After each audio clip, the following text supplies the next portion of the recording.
Bueno, gracias Leyen por empezar la grabación. Primero de todo, buenas noches a todos. Bienvenidos a esta nueva reunión del curso de actualización en ecocardiografía que está organizando la Asociación de Cardiología de Santa Fe. Este es el segundo año. Para nosotros es un gusto que haya interés en este tipo de reuniones y realmente aprovechamos muchísimo las reuniones previas, así que esperemos que este año eh, el curso tenga la misma conexión, con los mismos comentarios y repercusiones. Eh, Déjenme hacer 2 o 3 comentarios desde la Asociación de Cardiología y después les voy a pasar la posta al doctor Juan Morbidoni, quien coordinó y armó un poco estas reuniones. Como saben, desde la sociedad estamos con muchas actividades, por suerte algunas presenciales, como las reuniones mensuales que tenemos de discusión de casos con CONAREC, donde se está sumando muchísima gente, así que como siempre los invitamos a esas reuniones, pero sobre todo los quiero invitar personalmente a la reunión del viernes 12 de agosto, que va a ser un simposio con una cena en conmemoración de nuestros primeros 50 años. Estamos trabajando muchísimo para esa reunión, tenemos grandes invitados y sobre todo esperamos pasar una noche de encuentro con amigos y algunos homenajes a algunas personas que hicieron grande la asociación. Así que agéndense esa reunión, les pedimos que se inscriban por una cuestión de organización y por la cena en el link que estamos compartiendo en el WhatsApp de la asociación, pero bueno, esperamos que todas puedan asistir y realmente pasar una gran noche y un gran evento. Bueno, sin más, quiero pasarle la posta a Juan y quiero agradecerle a Juan y a toda la subcomisión de ECO que tiene la Asociación de Cardiología, quienes trabajan muchísimo para que esta reunión se pueda llevar adelante, a Lionel y a Lucía especialmente, pero también a todas las personas que participan y se animan a presentar en este tipo de reuniones, que siempre es un desafío para todos nosotros. Nosotros estamos convencidos que la ecocardiografía es una subespecialidad y que dentro de la asociación hay que hacer un trabajo científico para que cada día tengamos mejor calidad y cantidad de ecocardiografistas. Así que bueno, muchísimas gracias a todos los conectados, muchísimas gracias a los grandes speakers que vamos a tener esta noche y te paso la posta a Juan Morbidoni. Buenas noches a todos, gracias Guille.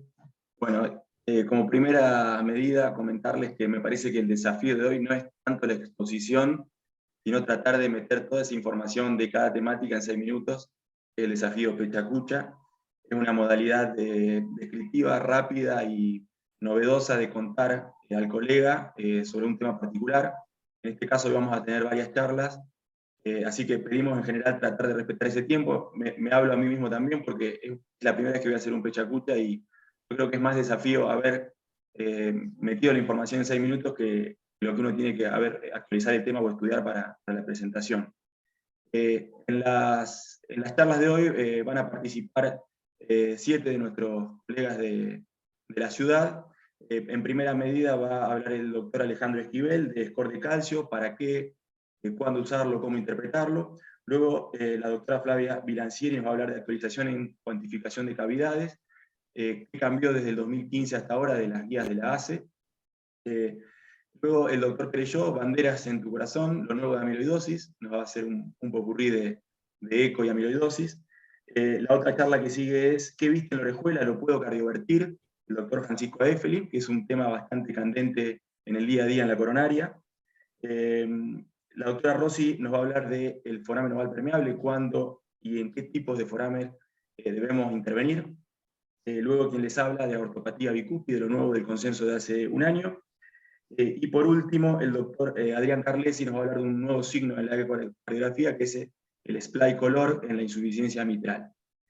Les dejo el micrófono al doctor Alejandro Esquivel, que nos va a hablar de score de calcio, y bueno, vamos a ir midiendo los tiempos de cada charla y le pedimos por favor tratar de respetarlos para hacerlo dinámico. Muchas gracias a todos por la participación. Muy buenas, ¿se escucha ahí?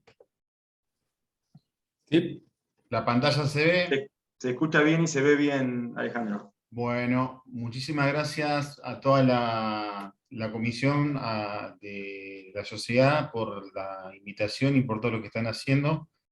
Ya es muy importante el tema científico, académico, y bueno, el desafío, como bien ha dicho acá el colega, es transmitir lo más relevante en un corto tiempo. Yo básicamente voy a intentar puntualizar estos 5 puntos: qué es el score de calcio y qué significa, si tiene o no tiene valor pronóstico, si yo no tengo calcio, tiene valor pronóstico negativo, qué mencionan las guías, y si nos sirve para decir algo o no acerca del tratamiento. En relación al concepto del score de calcio, acá del lado izquierdo tenemos todas las etapas de la placa aterosclerótica. No está la primera, que es la disfunción endotelial, pero tenemos desde la estría grasa hasta la placa con un componente inflamatorio muy importante, que es la placa que generalmente se complica. Pero en el intermedio hay un proceso donde la placa tiene tejido fibrótico y tejido calcio. Con lo cual, si yo veo calcio en las coronarias, como vemos acá en la parte izquierda, ese calcio coronario es indicativo de aterosclerosis coronaria. Es decir, si hay calcio en las coronarias, hay aterosclerosis coronaria, a excepción de una patología que es la esclerosis media o de Monkeberg. Esto es lo que se demostró en los primeros trabajos en los 90 a nivel realizados por Agatston. Segundo, encuentro calcio. ¿Me dice algo? Bueno, el calcio tiene valor pronóstico, hay múltiples estudios, yo voy a mostrar los más importantes. Este es uno de los primeros en 632 pacientes, donde lo dividen según el valor de calcio de 1 a 100, 100, 400 o más de 400. Y fíjense, primer concepto: a medida que mayor es el valor, mayor es el riesgo cardiovascular, y por encima de 400 el riesgo es 4.8 en relación al 0.1 del calcio cero. Es decir, el calcio tiene valor pronóstico. Otro estudio muy relevante realizado por la doctora Shaw, que es una que la más publica en relación no solamente a esto, sino a tomografía coronaria. Este analizó más de 10.000 pacientes en forma retrospectiva, y lo que vemos es que a medida que mayor es el score de calcio, menor la supervivencia, agregando que mayor de 1000 el riesgo es mucho, pero mucho mayor que el anterior. Y también el otro concepto es que en la estratificación por score de calcio tiene superioridad pronóstica a la estratificación clásica por los factores de riesgo cardiovascular.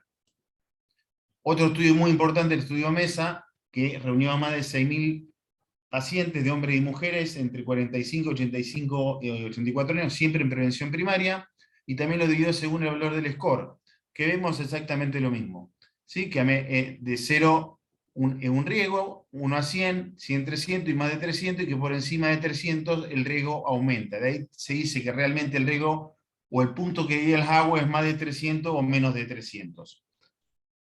Con lo cual, está demostrado que el calcio tiene valor pronóstico. A mayor score de calcio, peor pronóstico. Hago un score de calcio, no encuentro calcio. ¿Qué me dice? ¿Me da tranquilidad? Bueno, este es un estudio en más de 44.000 pacientes, donde vemos que según los valores de calcio, el riesgo es muy bajo. Fíjense en el lado izquierdo, un calcio 0 tiene un riesgo de 3 en 10.000 a 5 años de padecer un evento, y que el calcio entre 1 y 10 tiene bajo riesgo, pero tiene algo de riesgo, y que entre 10 y 100 tiene más riesgo. Es decir, que el calcio 0 nos da una gran tranquilidad y una garantía que se aconseja más o menos según los subgrupos entre 5 y 8 años. Y tener un score bajo, pero positivo, entre 0 y 100, si bien el riesgo es bajo, tiene riesgo. Eso se comprobó tanto en varones como en mujeres. Otro subestudio del MESA que mencioné recién nos muestra exactamente lo mismo. El score de calcio 0 indica un muy buen pronóstico, con un periodo de garantía de aproximadamente 5 años, cuando un score bajo también tiene buen pronóstico, pero tiene mayor riesgo. Otro estudio, fíjense, esto en realidad es un metaanálisis, donde en más de 64.000 pacientes, donde se demostró que un score de calcio 0, o sea, los que no tienen calcio tienen un 0,56% de padecer un evento a 51 meses. Con lo cual, nos vuelve a ratificar lo mismo. El calcio 0 tiene un valor muy importante desde el punto de vista de la predicción negativa de eventos. ¿Qué dicen las guías? Bueno, la guía americana básicamente lo que menciona básicamente es que hay que usarlo al score de calcio cuando hay intolerancia a la estatina, no tengo dudas si usar o no usar estatinas, y en aquellos pacientes que tienen entre 5 y 7,5 de riesgo calculado por el score o más, o si ellos tienen dudas acerca del beneficio de la estatina. La guía, la posición de la SAC de 2016 lo que nos dice, con una recomendación nivel 2A, que se debe utilizar para pacientes en riesgo intermedio y también aquellos de bajo riesgo con antecedentes familiares. La tercera posición, que sería la guía europea, lo que menciona es que es un elemento a tener en cuenta en la estratificación, ¿sí?, general de los pacientes, que se puede no usar o no usar según el tipo de paciente que tenemos. ¿Me dice algo el score de calcio, ver si tengo que tratar o no tratar los pacientes?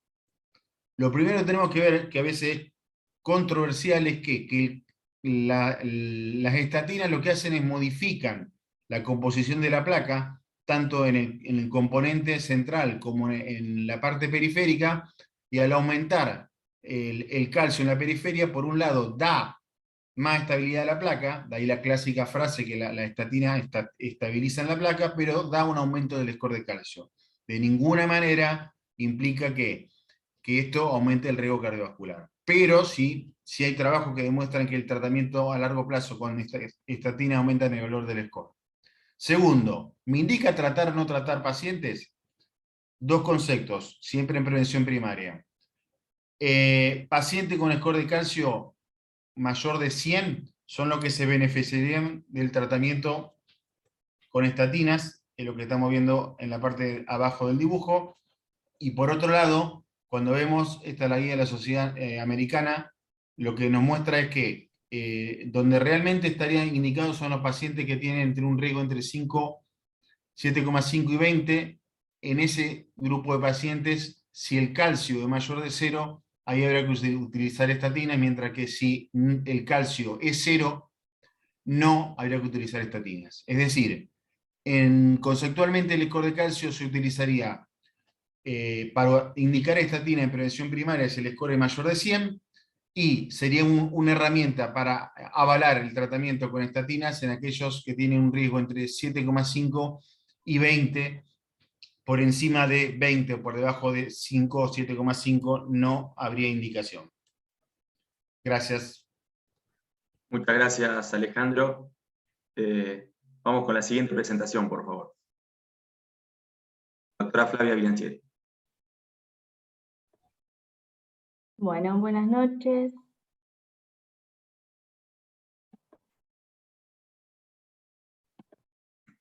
A ver. Ahí estamos. ¿Ahí sale mi pantalla? Sí. Se ve perfecto, Flavia. No. Bueno, yo voy a hablar si cambió algo en la cuantificación de cavidades desde las guías del 2015. Primero, para hablar del ventrículo izquierdo, las recomendaciones de la guía nos decían que había que realizar medidas lineales, recomendando las que eran mi Preco 2D, y mediciones volumétricas. Se recomendaba el cálculo de volúmenes utilizando la técnica biplano de suma de discos. Y recomendaba indexar las mediciones por área de superficie corporal. En los pacientes con buena calidad de imagen, las mediciones con eco 3D son exactas y reproducibles, y por lo tanto se deben usar cuando estén disponibles y viables. Y el STAIN es una herramienta valiosa y sensible para las evaluaciones de seguimiento, siempre que se utilicen el mismo equipo, metodología de trazado y software. Ahora, hablando un poco de las nuevas técnicas, en cuanto a la resonancia magnética, las ventajas es... Te salió la presentación, a ver, no sé, Leonel, si vos, a ver, ¿escuchabas mal como yo, Leonel? Hola, sí, yo escuchaba mal.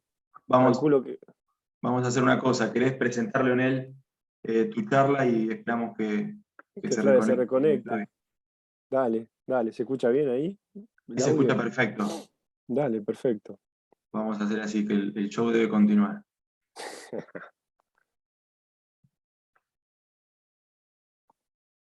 Bien. Bueno, perfecto. Ahí se ve bien la presentación, Juan. Se ve perfecto, Leonel. Bueno, la idea es hablar de amiloidosis cardíacas, ¿bien? Lo nuevo que encontramos. Bien sabemos que la amiloidosis cardíaca es una miocardiopatía infiltrativa que se produce como consecuencia del depósito de amiloide en el tejido extracelular del tejido cardíaco.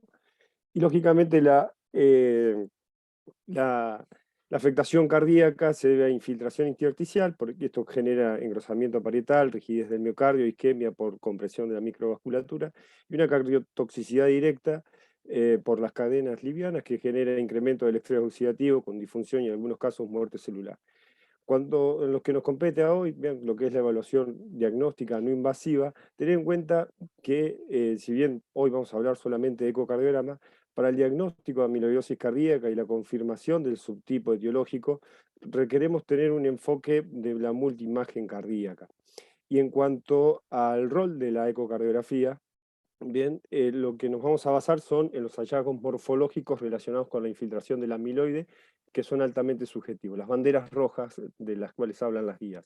Esto confirman la sospecha diagnóstica y justifica la evaluación adicional.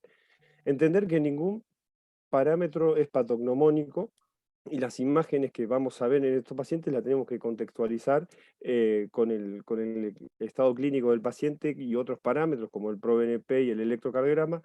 Y lamentablemente las características más comunes aparecen en la fase final, cuando ya el pronóstico del paciente es irreversible. Hablando de los hallazgos típicos, bien, lo que vamos a ver generalmente son los engrosamientos parietales concéntricos del ventrículo izquierdo, con espesores parietales arriba de 12 milímetros, es lo más común, ventrículos con cavidades pequeñas o normales, un grosor parietal relativo arriba de 0,42 y la fracción de eyección que generalmente está preservada. En la fase inicial es lo más frecuente, pero ya en etapas finales la fracción de eyección puede estar reducida. Si a este aumento de la masa del miocardio lo asociamos con un electrocardiograma de 12 derivaciones, con un complejo de bajo voltaje, eso es altamente subjetivo, con un nivel de sensibilidad y especificidad muy alto, y entender que la fracción de eyección muchas veces la llamamos normal o preservada, pero esto puede ocurrir debido a una disminución porcentual similar, tanto del volumen sistólico como del volumen de fin de diástole, que ocurre a medida que la pared ventricular se engrosa y hay una disminución concomitante de la capacitancia ventricular y un desplazamiento hacia arriba de la curva presión-volumen al final de la diástole. Es por eso que la fracción de contracción miocárdica es un índice que se obtiene a partir del volumen histórico y el volumen miocárdico. Es un índice de acortamiento volumétrico del miocardio, es independiente del tamaño y la geometría de la cámara y se correlaciona muy bien con la tensión longitudinal del ventrículo izquierdo y una fracción de contracción miocárdica abajo del 30%, algunos autores hablan que se asocia con mayor riesgo de muerte en pacientes con amiloidosis cardíaca. Siguiendo con los hallazgos típicos, vemos también el aumento de la refringencia del miocardio, a expensas esto de los depósitos de amiloides, ese moteado granular brillante, característico, pero se da en un 26% de los casos, y tener en cuenta que los pacientes con insuficiencia renal crónica también lo pueden presentar, así que deberíamos observar la función renal en estos tipos de pacientes. La infiltración amiloide también puede comprometer el ventrículo derecho y generar hipertrofia, y a su vez esa infiltración amiloide junto con la generación de hipertensión pulmonar en etapas avanzadas, generar dilatación y disfunción del ventrículo izquierdo, esos son signos de mal pronóstico, junto con la presencia de derrames pericárdicos que generalmente son leves. Hallazgos típicos siguen siendo la infiltración de amiloide a nivel auricular. Esto genera dilatación de las cavidades de la aurícula izquierda. En etapas avanzadas vamos a encontrar una dilatación biauricular y engrosamiento del septum interauricular junto con las válvulas auriculoventriculares más de 5 milímetros, aunque no tienen insuficiencia o estenosis significativas. Esos son signos más bien avanzados de la enfermedad. Y otras cosas interesantes que pueden ocurrir son la presencia de trombos, generalmente en auriculares o en la orejuela izquierda, aún en ausencia de ritmos de fibrilación auricular. Lógicamente, los pacientes con estas miocardiopatías infiltrativas y miocardiopatías restrictivas presentan disfunción diastólica, que en etapas tempranas bien son de patrones de relajación prolongadas y progresan en el tiempo a ya patrones restrictivos con ondas bien elevadas, ondas A muy pequeñas, tiempos de desaceleraciones acortados, y el componente sistólico de las ondas de, venosas bien disminuidas. En Doppler tisular, bien, en etapas ya avanzadas encontramos el signo del 555, bien, que son tanto las velocidades tisulares, las sistólicas junto con las diastólicas, todos abajo de 5 centímetros sobre segundo, con tiempos de contracción y relajación isovolumétrica aumentados y el tiempo de eyección reducido. Pero saber que la relación E' promedio generalmente en etapas tempranas de la amiloidosis cardíaca ya se encuentra alterada. Un signo clásico, característico, es la función longitudinal, ya sea la diastólica, como vimos recientemente con la alteración del Doppler tisular, está severamente reducida, y la vamos a ver de forma sistólica con la disminución del strain longitudinal, a diferencia de la función radial y apical que está preservada. Y dentro de lo que es el strain longitudinal global del ventrículo izquierdo está alterado, y los signos más característicos son un strain longitudinal global muy reducido, bien, ya una cifra abajo de menos 15%, tenemos que empezar a pensar, pero generalmente los pacientes rondan entre menos 6 y menos 10, y lo otro característico es el gradiente de caída del strain de base APES con esa relativa preservación apical, el apical sparing, es la llamada bandera de Japón. Esto ya el grupo de Phelan ya lo había determinado, donde permite un diagnóstico diferencial con otros tipos de miocardiopatías, con miocardiopatías hipertróficas, donde existe disminución del strain en los segmentos de mayor espesor, y con hipertrofias ventriculares izquierdas secundarias a, en este caso, de estenosis aórtica, donde hay disminuciones parcheadas del strain longitudinal. Y lo que da como mecanismo fisiopatogénico Phelan es un mayor depósito de las fibrillas a nivel basal y medial, donde ve, y lo compara con estudios de resonancia magnética, que hay un engrosamiento parietal de casi el doble en esos segmentos a diferencia del APEX. Y lógicamente esto genera una restricción del movimiento mucho mayor en esos segmentos basales a diferencia del APEX. Entonces, el valor adicional que nos da el strain longitudinal en amiloidosis cardíaca es que permite un diagnóstico precoz de función ventricular. Esto es previo al deterioro de la fracción de eyección del ventrículo izquierdo.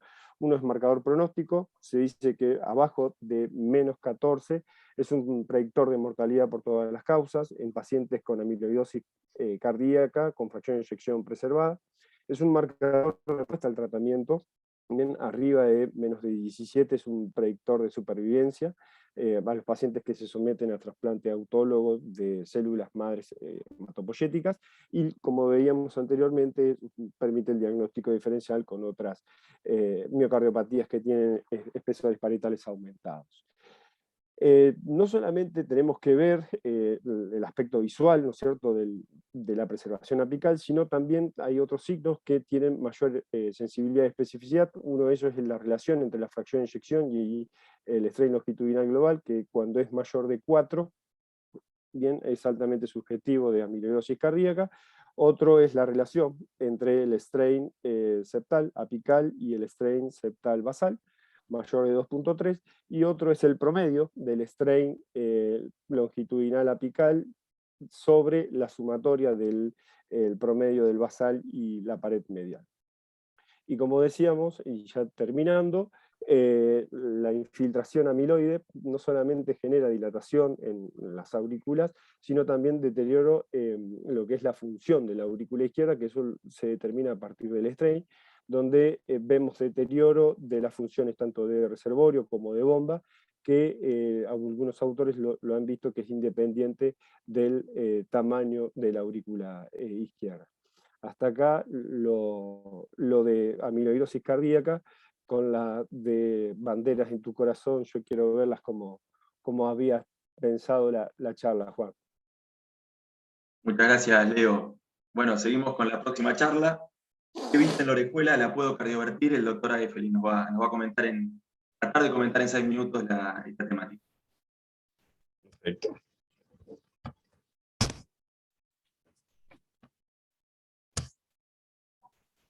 Bueno, ahí se ve la presentación. Perfecto. Bueno, ¿cómo andan? La idea es hablar un poco de estratificación de riesgo embólico en base a estas preguntas que diseñó Juan, de qué es lo que viene en la orejuela y si se puede cardiovertir o no el paciente. Hay que hablar brevemente de lo que es la fibrilación auricular, que sabemos que es la arritmia sostenida más frecuente, que su prevalencia aumenta de acuerdo a aumentando la edad de la población.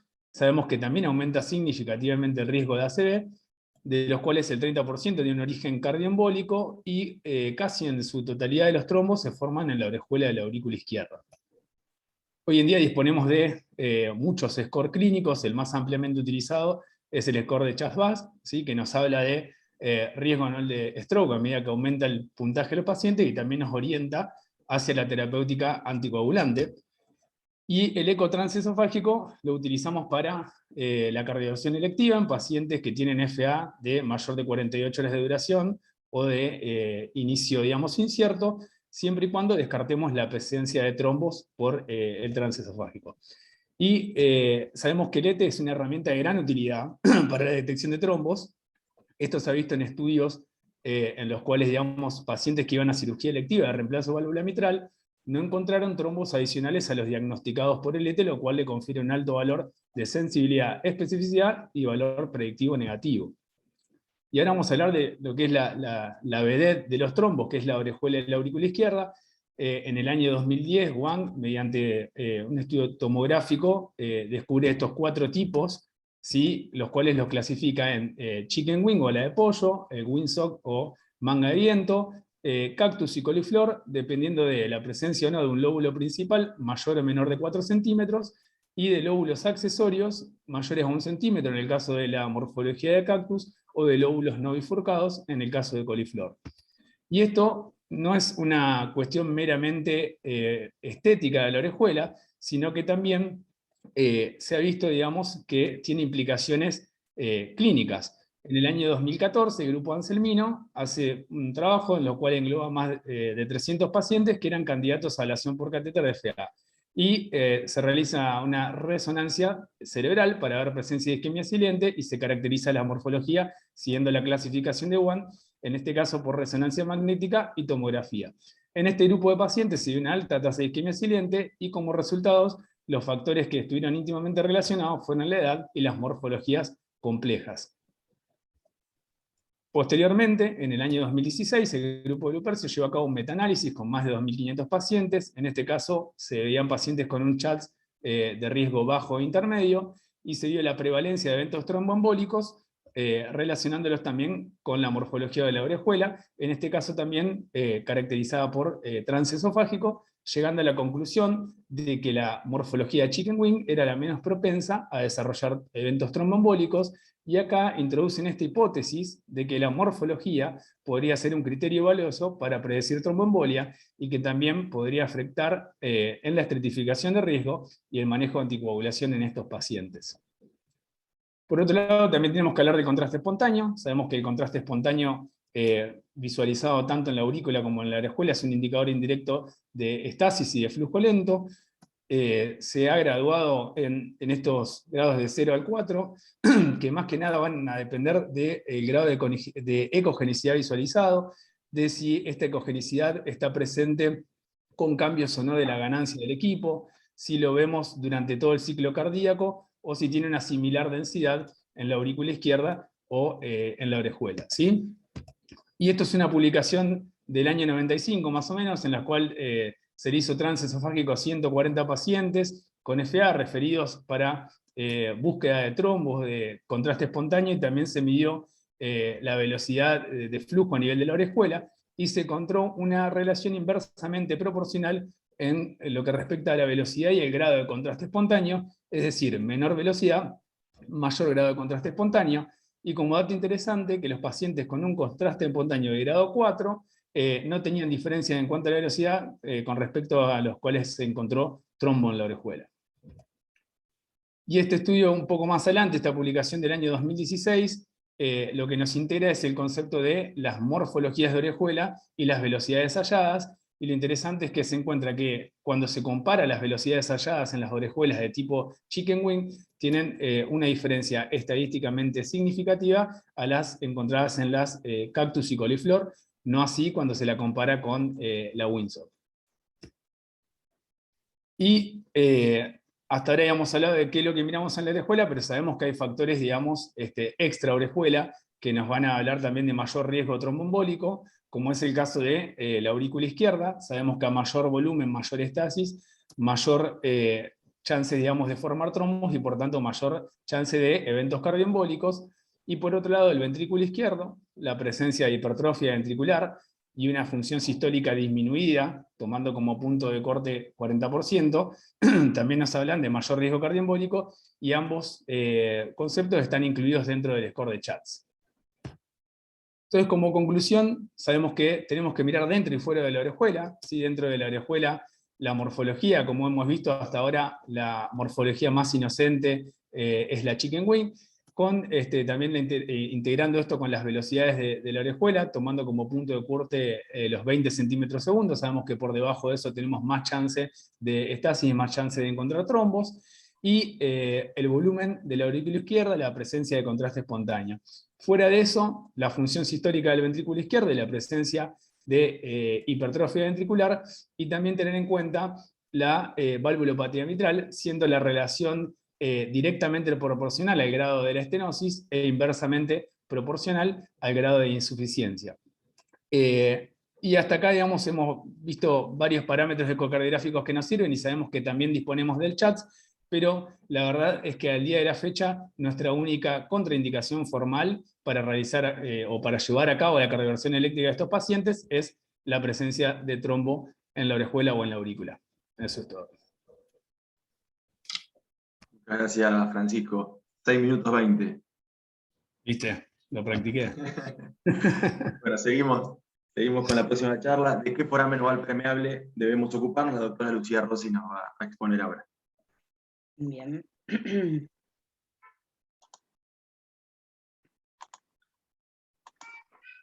¿Ahí se ve bien? Perfecto. Bueno, muy bien. ¿De qué foramen oval permeable debemos ocuparnos y cuáles son las características de riesgo en el ACV, ¿sí?, de causa desconocida? Bueno, sabemos que esta patología es muy frecuente, el hallazgo en el ecocardiograma, entre un 25 o el 30% en la población en general. Y en los pacientes que tienen ACV, esa prevalencia aumenta a un 50%. Obviamente no es cualquier ACV el que focalizamos, sino aquellos que tienen causa desconocida, y su prevalencia va entre un 6 a un 42%, más aún y aumentando la prevalencia en aquellas poblaciones más jóvenes y en aquellos que tengan ausencia de factores de riesgo cardiovasculares. Como dijimos, las herramientas que tenemos para diagnosticarlo es un ecocardiograma transtorácico y transesofágico. La sensibilidad del ecocardiograma transtorácico es del 30%, obviamente que aumenta la del ecocardiograma transesofágico, y más aún si lo utilizamos con maniobra de Valsalva y de tos. Por eso es importante la sedación o no del paciente. Obviamente tenemos herramienta de Doppler y de contraste. Esto es para diagnosticar Jung de derecha a izquierda, que es el que nosotros vamos a focalizar, que es a través del contraste. En cambio el Doppler es de izquierda a derecha, que bueno, no es el caso que vamos a charlar hoy. Además el ET lo que nos permite es excluir otras posibles causas de origen cardíaco de embolia, ¿sí? Entonces, ¿qué tenemos que focalizar? Primero, el rol clínico y la posibilidad de recurrencia del evento, que esto nos van a llevar a focalizar en las características morfológicas del FOP, para decidir la oportuna tratamiento con un cierre percutáneo, guiar el tratamiento a través de estas herramientas de imágenes, y el seguimiento posterior. El año pasado se ha publicado un score en donde hay varios criterios morfológicos que nos ayudan, digamos, a establecer el bajo riesgo, intermedio o alto riesgo, para seleccionar a esta población de la cual se va a favorecer del cierre percutáneo. Entonces vamos a hablar un poquito de esto, ¿sí? Obviamente que el diagnóstico de certeza se hace visualizando el trombo, pasando por el foramen oval, lo cual hallazgo muy poco frecuente, y nosotros el paciente nos lleva posterior al evento, así que la verdad que cuando hacemos un estudio, la causa muchas veces puede desaparecer ya, ¿sí? Entonces nos vamos a focalizar en la morfología del FOP. Todos estos criterios morfológicos se establecieron a través del ETE, obviamente que hay algunos hallazgos que en el transtorácico se pueden observar. Primero, la longitud del canal, ¿sí? Le otorga más riesgo, mayor de 8 milímetros, y una separación mayor de 4 milímetros. No solo es la longitud en el reposo, sino la comparación con la maniobra de Valsalva, en donde hay una reducción de la longitud que debería ser mayor del 21% para otorgarle mayor riesgo. Y la relación del largo con el alto del túnel, que es menor o igual a 2,1 para otorgarle mayor riesgo. Otras cosas que debemos observar, ¿sí? Es el septum primum, que más delgado sea, menor de 1,5, otorga mayor riesgo, y además en el septum secundum, cuando es corto, menos de 8 milímetros, y además el grosor excesivo de este, que no es una variable para una embolia paradojal, sino que es importante evaluarlo para la selección del dispositivo posterior para el anclaje. La presencia de la red de Chiari o cresta de Eustaquio prominente, ¿sí? Que sabemos que son remanentes embrionarios, lo que hacen es redireccionar el flujo de la vena cava inferior hacia el foramen oval permeable, entonces esto favorecería la circulación y la embolia paradojal. Entonces la presencia de ellos otorga mayor riesgo. Sabemos que en la población en general estos están presentes, pero juntos con el FOP aumentan mucho más la prevalencia. Otro hallazgo que podemos encontrar, ya sea del transtorácico o transesofágico, es la presencia de aneurisma del septum interauricular, que se define de una base de 10 milímetros y una excursión de 10 o 15, dependiendo de los reportes, que se va a hacer el diagnóstico en poblaciones con ACV, es muy alta, y además cuando observamos el cortocircuito de ellos, la mayoría lo presentan. Muchas veces no llegamos a establecer las características de Asia, pero sí hay una hipermovilidad que hay que tenerla en cuenta. Sí, no es como un criterio, pero lo podemos tener en cuenta. Y la morfología del Asia también es importante en cuanto a su complejidad, nos otorga mayor riesgo. Otra cosa que debemos observar es el cortocircuito de derecha e izquierda, obviamente lo hacemos con contraste, ¿sí? En los primeros 3 latidos del ciclo cardíaco, cuando llenamos bien las cavidades derechas, vemos y contamos la presencia de burbujas en las cavidades izquierdas. Esto del transtorácico se puede observar, obviamente que los criterios son mejores a nivel del transesofágico y aumentan la sensibilidad y especificidad. Los podemos clasificar en cortocircuitos pequeños, cuando contamos de 1 a 20 burbujas en un solo plano, o grandes, más de 20 burbujas, ¿sí? Que esto es lo que otorgaría mayor riesgo. No solo se pueden ver por las burbujas, sino a veces es tan evidente que se puede observar con el Doppler color, ¿sí? Así que todos esos parámetros son importantes. Y para decidir el tratamiento de estos parámetros y la morfología del FOP y del Asia relacionado también es importante para la selección del dispositivo en cuanto al tamaño y el tipo de dispositivo. Obviamente que nos vamos a ayudar de estas herramientas para la colocación en el procedimiento, para ver si quedan algún shoot residual y el seguimiento a largo plazo de estos pacientes. Para mencionar aparte, el Doppler transcraneal sí es una técnica que puede determinar cortocircuitos de derecha a izquierda a nivel de la arteria cerebral media, pero obviamente que no establece el cortocircuito a qué nivel es, y tampoco nos proporciona ninguna información anatómica del FOP. Y por último, las técnicas 3D, ¿sí? Es una técnica útil, si bien los detalles del tamaño muchas veces son chicos, entonces pierde sensibilidad y especificidad del método. Es importante en la colocación de los dispositivos y la selección, y posteriormente para el seguimiento. Muchas gracias. Muchas gracias, Lucía.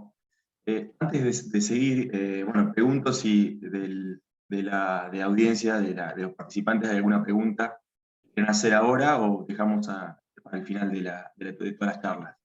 Si alguno tiene alguna pregunta, la puede hacer ahora y la hacemos al que haya presentado la temática en cuestión. Muy bien el tiempo, Lucía. 6:30, como me dijiste hoy. Bueno, vamos a seguir con mi charla. Vamos a compartir.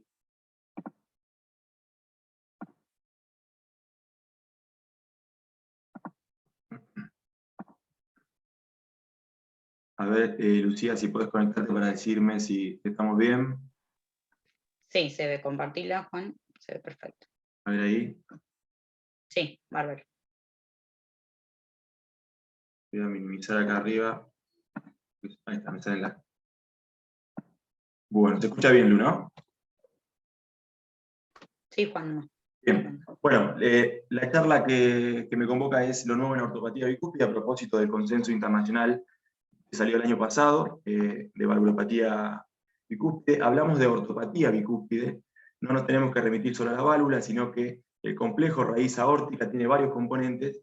Lo que miramos como ecocardiografistas es la válvula, pero tiene algunas implicancias que van más allá de la válvula. La prevalencia ya la conocemos, es alrededor del 2% de la población general, y es la valvulopatía o la cardiopatía congénita más frecuente que existe y se define como la existencia de solo 2 comisuras delimitando solo 2 cúspides. Esa sería la definición.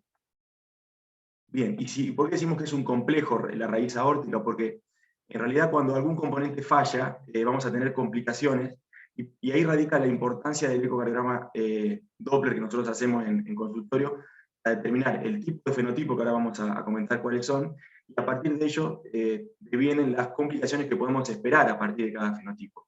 Dentro de las complicaciones, las más frecuentes en ortopatía bicúspide es la disfunción valvular, la estenosis aórtica significativa, del 70%, la insuficiencia aórtica y la ortopatía, que es uno de cada 4 pacientes con bicúspide va a tener ortopatía. En menor medida, la coartación, el prolapso valvular mitral y la disección endocarditis son complicaciones que también devienen de esta patología. Como dije antes, nuestro rol es fundamental en el consultorio. Muchas veces pasamos por alto el eje corto. El eje corto de grandes vasos a nivel de la válvula aórtica es fundamental porque nos va a permitir hacer el diagnóstico de válvula bicúspide, decirle al médico derivator cuál es el fenotipo valvular, que los vamos a ver, la función valvular, si hay algún tipo de disfunción, la medición de la aorta y ver si tenemos un diagnóstico accesorio o agregado a la válvula bicúspide. Por eso acá es fundamental, además, ahondar en otras vistas, como la vista supraesternal, como la vista de la izquierda, donde vamos a poder descartar coartación, y la vista, obviamente, subsifoidea, que a partir del análisis de las velocidades vamos a poder determinar también si está pasando algo arriba de la aorta. ¿Por qué un consenso internacional? Básicamente, la válvula bicúspide es una entidad que está descrita ya del año 1500 por Leonardo da Vinci, en especímenes cadavéricos, y a partir del año 70 surgieron más de 10 clasificaciones. Y la verdad que son muy engorrosas todas, con letras, con códigos, con números. En 2017 quizás fue la clasificación que más nos acostumbramos a informar en nuestros ecos, que es la de Sievers. Es una clasificación anatómica basada en la fusión de los RAFs, es decir, tipo 0 es sin fusión, tipo 1 un solo RAF y tipo 2 son 2 RAFs. Pero esto la verdad que trae muchas complicaciones a la hora de describir la válvula y pasa por alto algunas cuestiones como la simetría valvular, las características del RAFE, etc. Eso es importante que a partir de este consenso, a la cabeza el doctor Michelena de la Clínica Mayo, en conjunto con asociaciones americanas como europeas de imágenes y clínicas, determinan establecer a través de la descripción de la imagen solamente la nueva clasificación de los fenotipos y poder unificar el lenguaje tanto morfológico, funcional como de pronóstico, porque tiene una implicancia pronóstica poder decir qué fenotipo de válvula bicúspide vamos a tener. Y esta quizás es la diapositiva más importante, en donde decimos que hablamos de fenotipos de válvula bicúspide a través de la descripción mera de la imagen. Y a partir de la descripción de la imagen, es decir, viendo la válvula en diástole y en sístole, recuerden que en sístole hacemos el diagnóstico, pero la diástole es muy importante para ver la composición de los senos y si existe o no el RAFE. Tenemos los 3 tipos fundamentales, que son la fusionada, es decir, va a haber una fusión de una de las cúspides, las 2 senos, no vamos a tener fusión, sino que vamos a tener solamente 2 senos a la vista, es decir, va a haber solamente 2 senos de Valsalva, y la frustra, que es una entidad que ahora la vamos a comentar, está descrita por primera vez en la literatura. La tipo fusionada, que es la más frecuente, que se lleva el 95% de los casos prácticamente, se divide a su vez en 3 subtipos, que son la tipo izquierda-derecha, que es la clásica fusión con el RAFE en hora 2, lo vamos a ver en una vista, en un parasternal, en un eje corto, o la vemos en hora 5 en un trance esofágico. Recuerden como la imagen de la izquierda abajo, el video, perdón, la apertura endomin de la válvula bicúspide, sobre todo de la válvula coronariana derecha, suele ser la cúspide que está afectada. Es muy importante la vista parasternal también, perdón que no lo había mencionado. Seguimos. Dentro de las tipos fusionadas, en menor frecuencia tenemos la fusión de la cúspide derecha con la no coronariana, en un 30%, y por último la izquierda con la no coronariana, que es muy rara de ver, y la vamos a tener con un RAFE en hora 5 en el transtorácico. Es importante que en esta nueva clasificación establezcan el término de simetría. ¿Por qué es importante? Porque tiene un valor quirúrgico fundamental. En centros de mucha experiencia en reparación y no en el reemplazo, se intenta muchas veces la plástica de la aórtica, y la simetría acá es fundamental, porque cuanto más simétrica es una válvula, en este caso las tipos fusionadas, que suelen ser las asimétricas, es decir, cuanto más parecido a 180 grados es el ángulo entre las comisuras y la cúspide sana, más fácil es para el cirujano la reparación. Y cuanto más asimétrica, es decir, un ángulo menor a 140, 130, esa válvula va a ser muy difícil de reparar porque genera una retracción muy grande y es muy difícil que el cirujano la pueda arreglar. Pasando al segundo fenotipo, tenemos la tipo 2. Describimos lo que vemos dos senos de Valsalva, y entonces decimos, es una tipo 2, clásicamente. Y a su vez tiene 2 subtipos. La tipo lateral, que tiene un seno de cada lado, y la tipo antero-posterior, que tiene uno anterior y uno posterior. Es muy sencilla. Saber además que la tipo anterior y posterior puede tener nacimiento de la coronaria, una de cada seno o las 2 del seno anterior. Esta es la segunda frecuencia dentro de la clasificación. La salvedad ahí es muy importante. Chequeo el tiempo, perdón. La salvedad es muy importante. La tipo fusionada puede no tener RAF en un 30%, esto es muy importante, a veces confunde con la tipo 2 senos.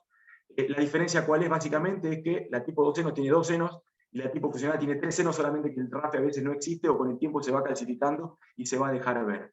Y la tipo fusión parcial, que es la frustra, es una válvula bivalvar, pero tenemos uno de los RAFes que tiene menos de un 50% de fusión en la comisura. A esa le decimos la forma frustra. Está contemplada recientemente, que es importante porque estos pacientes sí dilatan la raíz aórtica. Y ahora, para ir terminando, ¿qué hay de la ortopatía? Porque hablamos de la válvula. El nuevo consenso también habla de la ortopatía y clasifica 3 grandes grupos. En general son 2 grandes grupos que tenemos que tener en cuenta.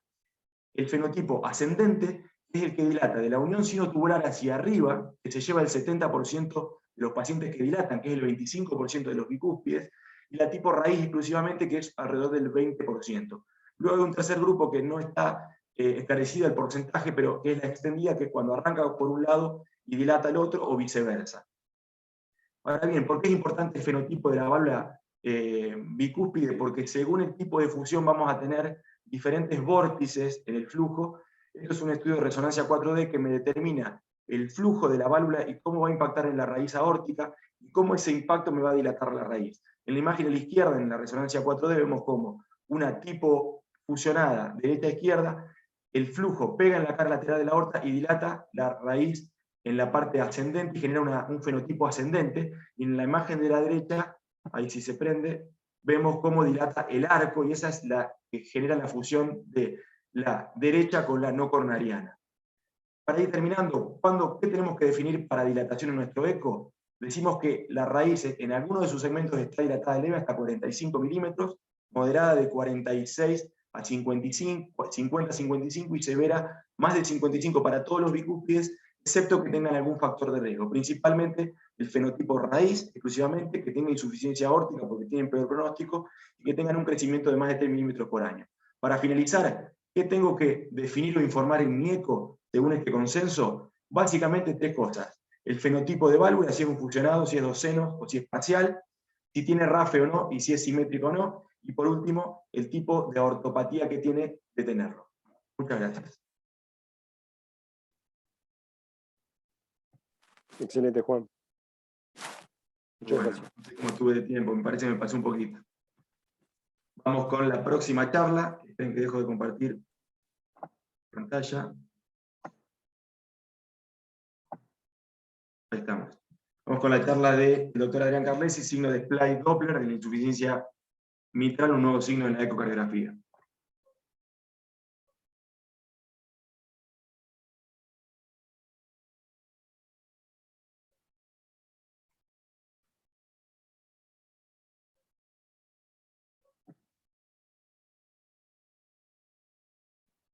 ¿Se ve la pantalla? Se ve bien, Adrián, se escucha bien también. Bueno, muy bien. Bueno, muchas gracias por la invitación. Voy a tratar de atenderme al tiempo. Si uno mira acá este ecocardiograma, en el contexto de una muy mala ventana ecocardiográfica, ve esta señal de insuficiencia cardíaca, uno está muy tentado a decir que estamos en presencia de una insuficiencia que al menos es leve.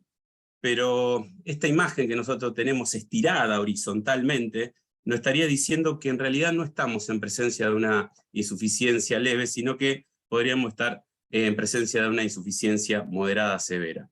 Y básicamente esto que nosotros estamos viendo es un artefacto que nos dice la verdad, como otros artefactos que a veces nos mienten.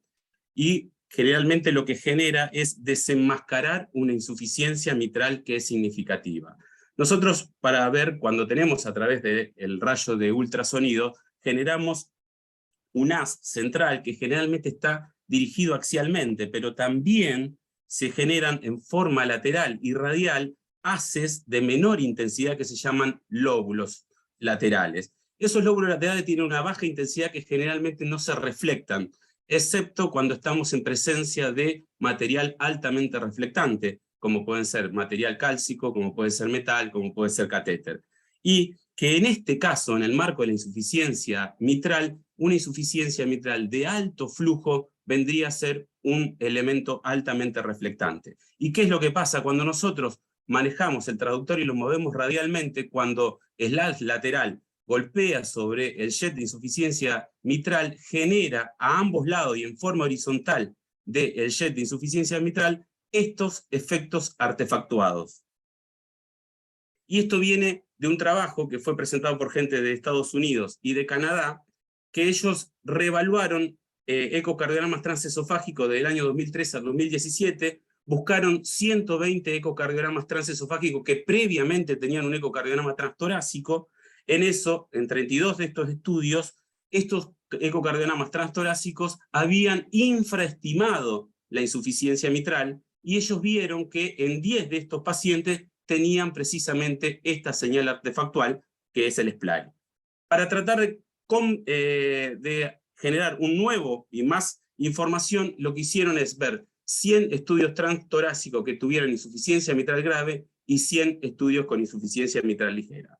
Y este es uno de estos estudios en donde se ve muy bien que en la señal, como en el caso que yo le mostré, se ve esta señal horizontal, que parecería ser un SPLAI, y cuando vamos acá en la F a un ecocardiograma transesofágico, vemos que en realidad esa es una insuficiencia mitral severa bien pegada a la pared. ¿Y qué es lo que vieron ellos? Es que en los pacientes que tenían insuficiencia mitral leve, el SPLAI estaba presente en el 16%, en contraste con los pacientes que tenían insuficiencia mitral severa, en donde estaba en el 81%. Pero más allá de eso, trataron de estadificarlo y generar una cuantificación. En los pacientes que tenían insuficiencia mitral severa se veía en más cuadros que en los que tenían leve.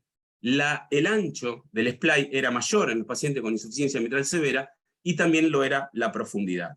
Hay que tener en cuenta cosas importantes que dependen del seteo del Doppler color. La baja frecuencia del traductor aumenta el SPLAI.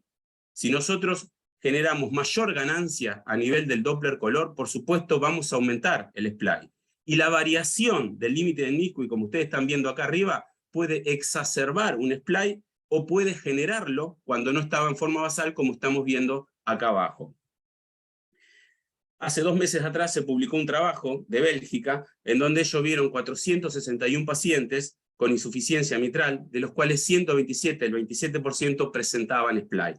Y se vio y se ratificó que la presencia de este artefacto era un indicador de mayor severidad. Y ellos trataron de buscar una cuantificación y vieron que el punto de corte de 29 milímetros de ancho fue un predictor de severidad y de eventos. Y la insuficiencia mitral degenerativa con calcificación anular o valvar era inversamente relacionada con la presencia del SPLAI. Y como vemos acá en este gráfico, fíjense como cualquier presencia de SPLAI aumenta con la severidad de la insuficiencia mitral, pero también la severidad del SPLAI dado por su anchura también aumenta a medida que vamos aumentando la severidad de la insuficiencia mitral. Y ellos vieron que también predicen eventos, es decir, la presencia de SPLAI predice eventos y la presencia de mayor SPLAI aún predice mayores eventos. Entonces, dentro de lo que es el espectro de la insuficiencia mitral, nosotros tenemos elementos cualitativos para valorarla, elementos semi-cuantitativos, elementos cuantitativos, y también podemos tener elementos morfológicos. Al SPLAI nosotros lo podríamos poner dentro de los cualitativos, si tomamos sí o no, o dentro de los semi-cuantitativos, si lo vamos a gradar. Y básicamente hoy en día lo que uno puede considerar es que el SPLAI va a estar dentro del espectro y de la gran cantidad de cosas que nosotros tenemos que tener en cuenta para cuantificar una insuficiencia. Es decir, va a ser un ladrillo más en la pared. Entonces, a mí siempre me gustó este algoritmo que hizo Zamorano y colaboradores, en donde ellos buscaban elementos que nos decían que una insuficiencia mitral era leve, o elementos que una insuficiencia mitral era severa. Y ahí arrancábamos. Los intermedios teníamos que hacer todos los análisis cuantitativos para ver en qué situación estábamos. Entonces uno puede poner al SPLAI cuando está dentro de una insuficiencia leve o que tiene elementos para considerarla leve, cuando está presente no obliga a ir a buscar mayor severidad.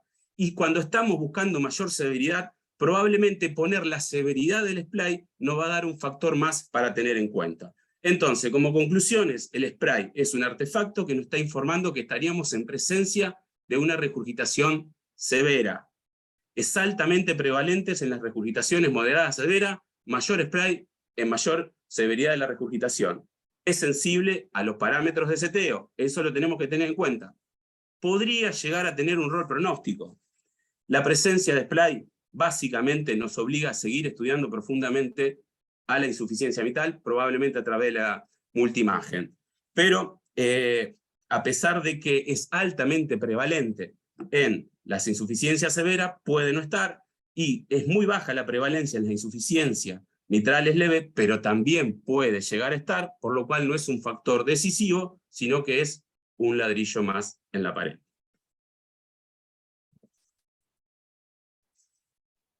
Adrián, Gracias. impecable. 6 minutos 40 en el ángulo. Bueno. Muy bien.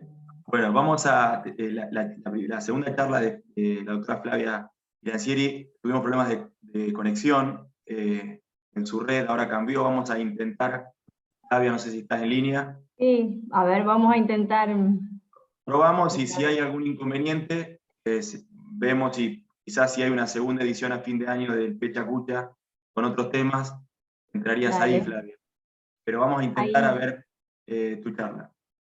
¿Ahí se ve la pantalla? Se ve perfecto. Bueno, no sé si habían llegado a escuchar algo. En realidad se escuchaba cortado y bueno, antes de minutos se cortó la comunicación. Bien. Bueno, arranco rápido de nuevo. Mi charla era sobre si había cambiado algo en la cuantificación de cavidades desde las guías del 2015. Primero, para hablar de ventrículo izquierdo, las guías nos hablaban de realizar medidas lineales, recomendando la medición guiada por ECO 2D, y que se recomendaba el cálculo de volúmenes utilizando la técnica biplano de suma de discos.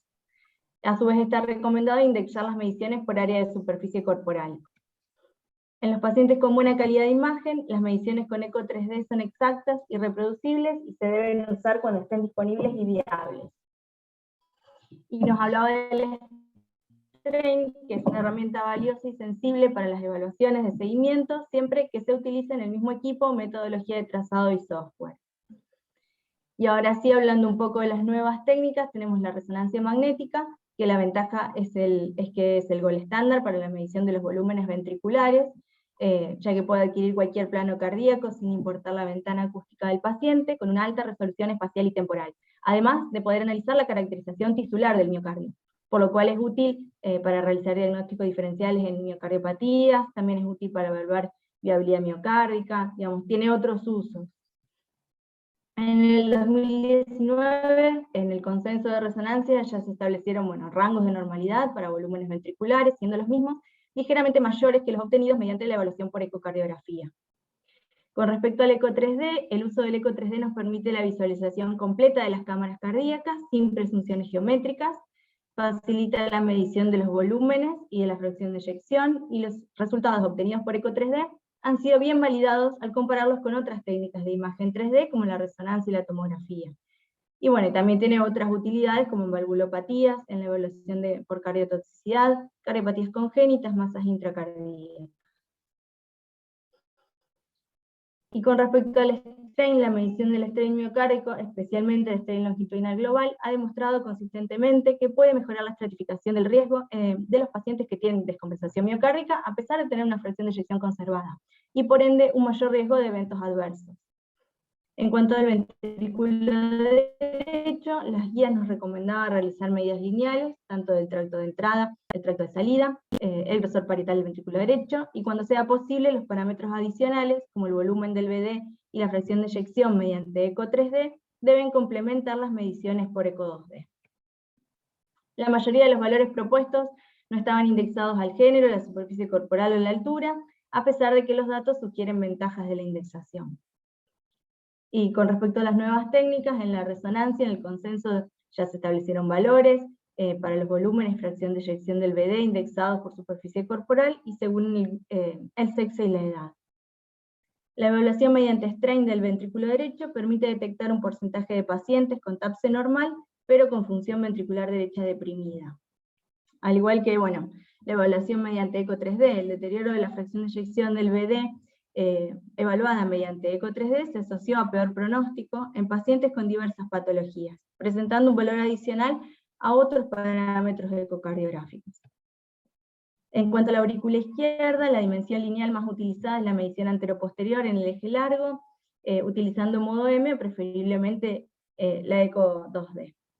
Pero obviamente esta medida no debe ser utilizada como la única medida de tamaño de la aurícula izquierda.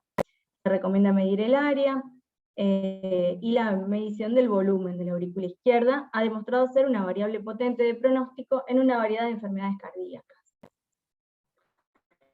El volumen de la aurícula izquierda, medido en eco bidimensional, constituye a menudo una infravaloración en comparación al medido por la eco 3D, la resonancia y la tomografía.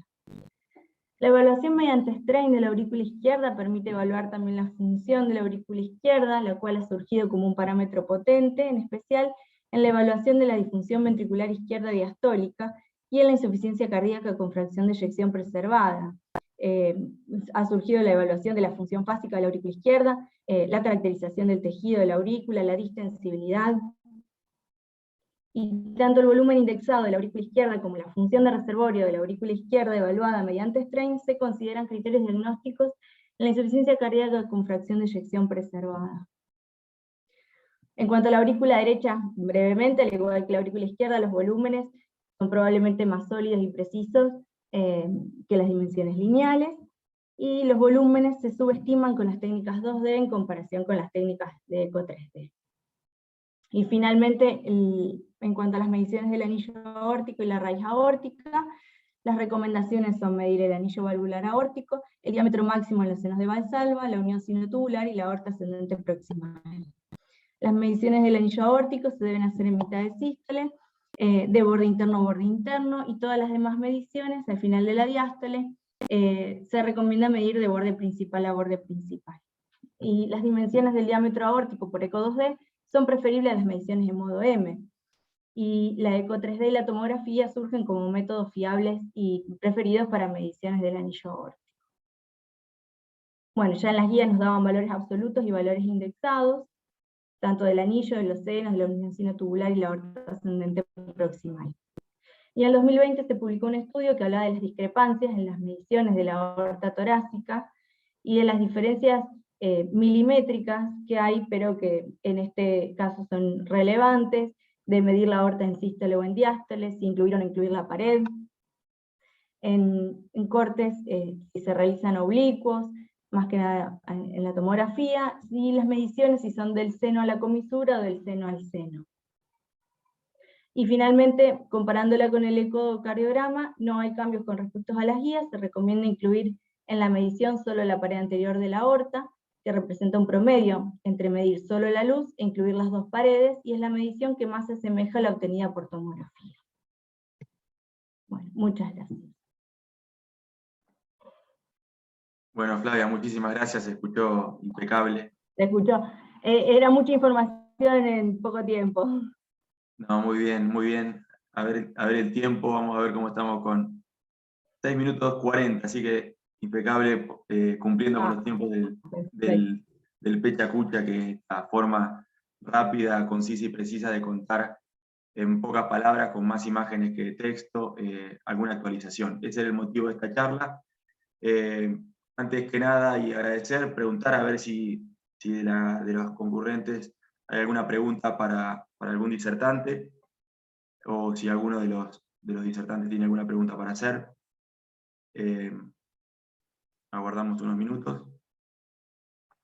Y les voy comentando, bueno, que el mes próximo tenemos la segunda jornada de las jornadas de este año, valga la redundancia, como invitados el doctor Cianciulli y Precioso, que nos van a hablar básicamente del monitoreo hemodinámico de los pacientes críticos con la ecocardiografía. Van a hacer una charla es esa y la otra es de ecopulmonar, dos charlas muy interesantes, sobre todo para quienes trabajan en unidad coronaria. Y antes que me olvide, les paso un aviso parroquial, que me pasó la secretaria, Leilén, perdón. El viernes 22 de julio tenemos un encuentro en la industria de Bayer. El doctor Néstor Vita va a estar en Santa Fe, en el auditorio, así que están todos invitados. Después se va a hacer extensiva la invitación por los grupos de WhatsApp. Acá creo que hay una pregunta, a ver. Sí, Juan, Sí.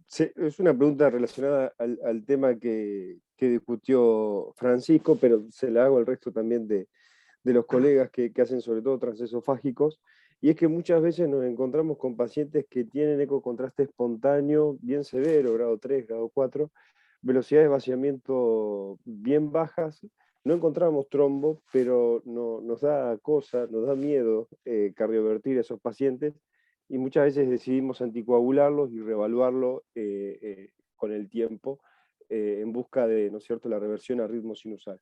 No sé, dejo abierto no solamente para Francisco, sino para el resto, ¿qué hacen ellos en sus centros o cómo se manejarían, si se manejan de la misma manera? Yo creo que, bueno, el motivo de la charla creo que fue ese, porque es la gran pregunta que nos hacemos todos en el día a día. Y a veces para protegernos paramos la pelota y no hacemos nada. Pero la evidencia no es tan contundente como contó Francisco.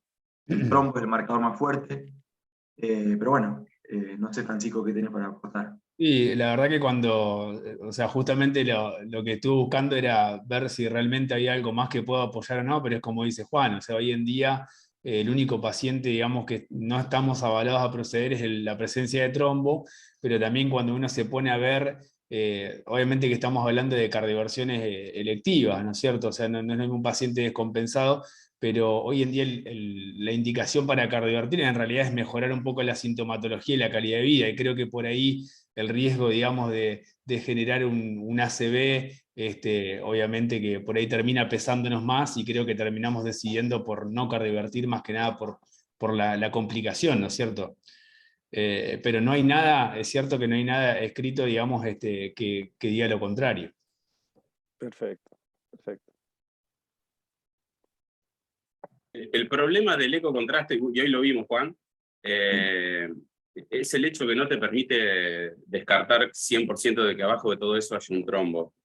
De hecho, hay trabajos que se hacen con contraste ecocardiográfico, en donde en el marco de un ecocontraste grado 3 o grado 4, después de la infusión del contraste ecocardiográfico, se ve como debajo de todo ese humo que hay, aparece un trombo. El tema es la no posibilidad de evaluar adecuadamente la presencia o no de trombo. Eso es lo que genera la cuestión. Es como que uno tenga una cortina. Y es como dijo Francisco, digamos, uno está haciendo una reversión electiva y terminar con una ACV, la verdad que no es grato. Y perdón, para agregar también lo otro cierto es que, digamos, cuando uno procede a una cardioversión, se sabe que, digamos, el riesgo de ACV no es solamente en el procedimiento, o sea que también tenemos chance de atontar más la aurícula y la orejuela y de que eso, digamos, después termine generando que no lo vamos a llegar a ver. Totalmente.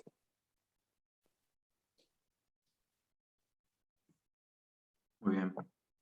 Bueno, si no hay ningún comentario ni preguntas, vamos a dar por finalizada el primer encuentro y nos vemos el mes próximo con la próxima jornada. Muchas gracias a todos por la participación. No sé, Leo, Lucía, si tiene algo para decir desde la asociación. Bueno. No, ya diste todos los avisos parroquiales, Juan. No. Ya está todo Gracias. dicho. Gracias a todos, sobre todo a los expositores, por la participación y a todos los concurrentes. Nos vemos la próxima. Buenas noches. Hasta luego.